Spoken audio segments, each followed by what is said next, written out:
Vous êtes sûrement tombé sur cette vidéo. La personne au sol, c'est moi. Et suite à cette agression, j'ai dû me faire amputer d'un testicule.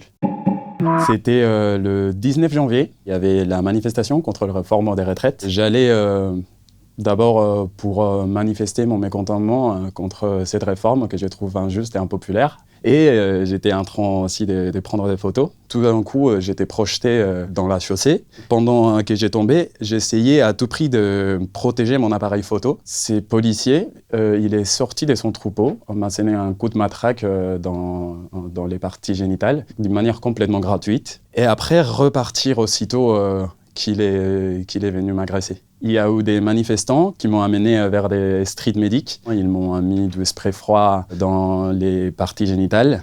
Les médecins, quand je suis arrivé à l'hôpital, tout d'abord, ils m'ont fait une échographie. Mon testicule, il faisait la taille d'une balle de tennis. Il y avait un éclatement à l'intérieur. Donc même si j'étais allé tout de suite à l'hôpital, juste après l'agression, il n'y aurait pas eu de moyens de sauver mon testicule. Quand je me réveille, la chirurgienne qui m'a opéré est venue pour me dire que bon, l'opération s'était très bien déroulée, c'était un succès. J'étais pas très sûr de savoir ce qui s'était passé. Les médecins, ils ont constaté que c'était en train de nécroser.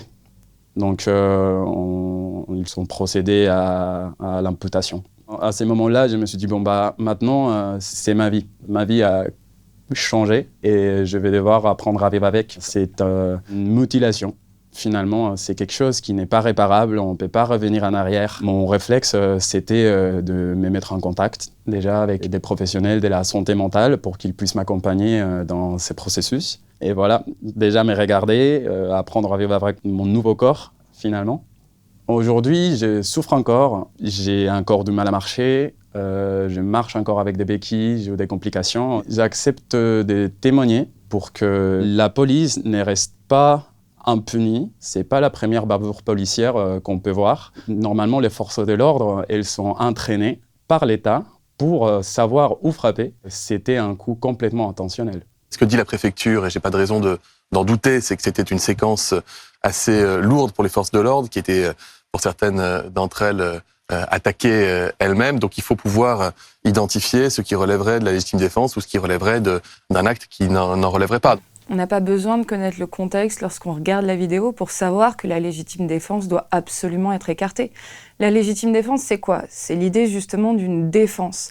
C'est-à-dire que face à une atteinte sur soi-même ou sur autrui, une atteinte immédiate et suffisamment grave, la personne, en l'espèce, le policier, n'a pas d'autre choix que de faire usage de la violence, d'une arme en l'espèce de cette matraque, pour protéger soit sa personne, soit autrui.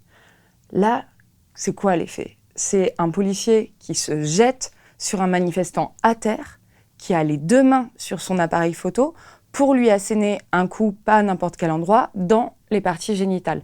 Ça n'a aucun sens et rien à voir avec la légitime défense. J'ai de l'espoir juste parce que dans mon cas, à part avoir toutes les preuves en vidéo et en photo, je suis aussi un citoyen franco-espagnol. Donc j'ai fait appel aussi aux médias et au gouvernement espagnol pour qu'ils puissent pointer du doigt la justice française si jamais ces policiers n'est pas condamné pour les actes qu'il a commis. C'est surtout cet acte barbare et sadique qui fait plus du mal que le coup en soi. Alors, suite à la forte médiatisation de l'affaire, l'IGPN a ouvert une enquête et actuellement, il y a une instruction qui est en train d'être ouverte. Aujourd'hui, dans les dossiers de violence policière, la vidéo, l'image, ça va être la preuve par excellence, voire la seule preuve qui permet que peut-être un jour le policier soit poursuivi. Donc je suis intimement convaincue que malheureusement, sans cette vidéo, sans ces images qui sont aussi devenues virales, eh bien, il n'y aurait pas eu justement d'ouverture d'enquête, il n'y aurait eu quasiment aucune chance de voir un jour une mise en examen, ce qui n'est pas encore le cas, ou du moins nous ne sommes pas informés, Ivan n'est pas informé.